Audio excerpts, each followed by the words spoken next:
Takže dobrý den, milí diváci, já se jmenuji Vojtasíno a tohle je moje první video na YouTube a bude se týkat informačky, budu vám říkat vlastně, co budu natáčet a vlastně to je tak všechno, co v tomhle videu tak uslyšíte. Takže budu natáčet snad jedno video denně, uvidíme, jestli to budu stíhat.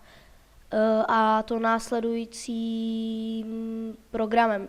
V pondělí vlastně budeme natáčet minihry a to vlastně z Minecraftu, z různých serverů, třeba Game Team nebo ze serveru Survival Games a no to by bylo tak všechno.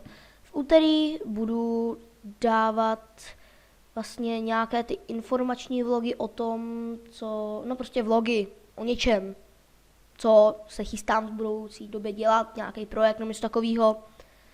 A to je tak všechno k úterku. Ve středu budou vycházet vlastně FIFA, ale nebude to jako normální zápasy a tak, bude to vlastně sestřih těch nejlepších gólů. Je to FIFA 14, sestřih nejlepších gólů vlastně za ten týden. Je to vlastně jednou za týden prostě to video. Tak, to bychom měli středu. Ve čtvrtek to nevím, jestli budou vycházet videa, ale snad taky.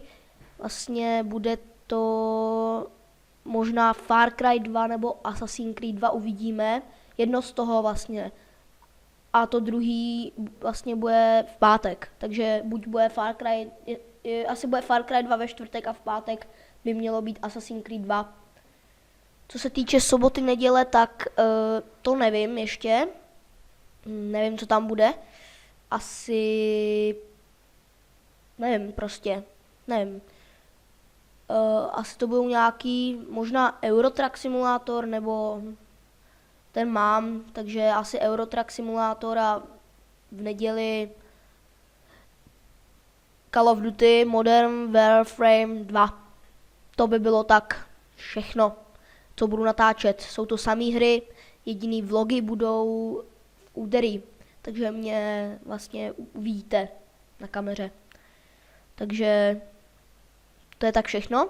Já si myslím, že bychom to mohli ukončit tady. Bude to mít takový necelý 3 minutky, takže to bude takový kratší informační video pro vás, abyste si nemysleli, že nic nebudu vydávat. Takže se zatím mějte, můžete dát like, odběr, jo, takže čau.